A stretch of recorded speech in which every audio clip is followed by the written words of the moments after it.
Ramadan fa inna Ramadan qad intaha qad madha.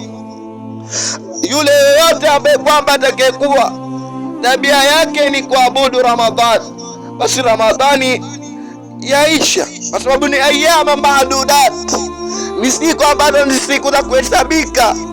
Ramadhani haidumu, inaingia leo, kesho inatoka. Lakini almuhim tuangalie, je, sisi tutakuwa katika wale ambao kwamba waliotajwa katika dua ya Jibril pamoja na Mtume alayhi salatu wassalam kwa kuitikia amin, ama hatuko katika sampuli hiyo?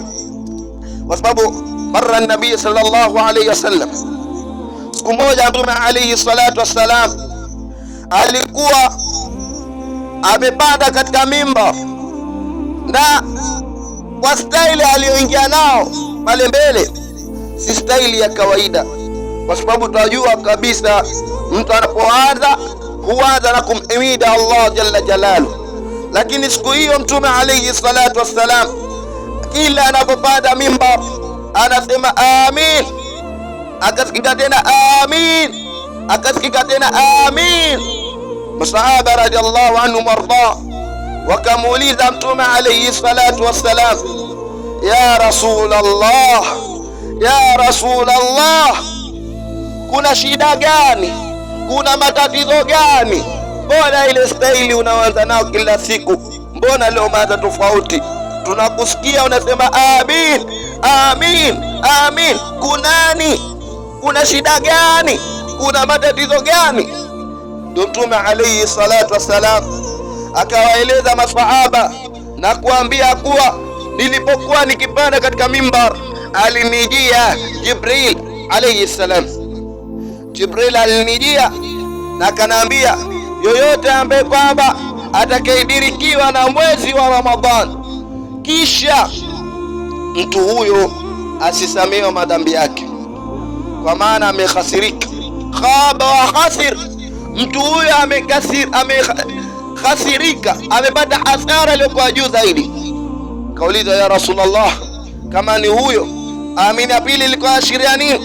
Ar-Rasul alayhi salam, Ar-Rasul salawatullah salamu alayhi akasema, yoyote ambaye kwamba atakayesikia utajo nikitaja mimi kisha asiniswalie mimi, basi mtu huyo atakuwa amepata hasara.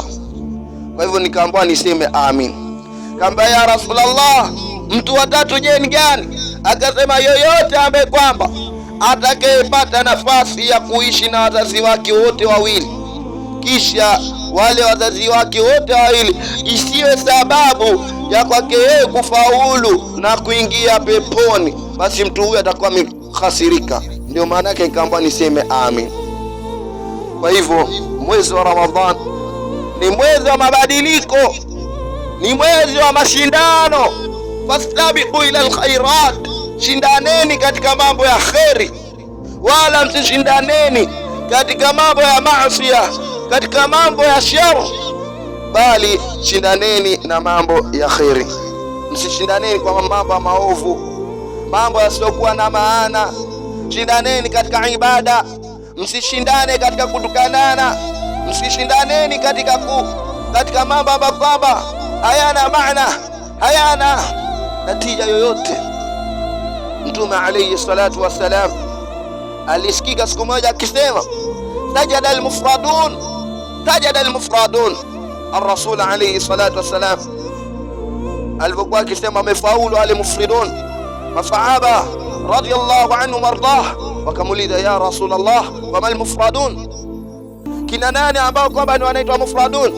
Ar-Rasul alayhi salatu wassalam akajiba kuwa al-mufradun ni wale ambao kwamba adh-dhakirin Allah wadh-dhakirat, ni wale ambao kwamba wanaomtaja Allah jalla jalalu kwa wingi, ni wale wanaomtaja Allah subhanahu wa ta'ala na wale wanaomtaja Allah subhanahu wa ta'ala na haki.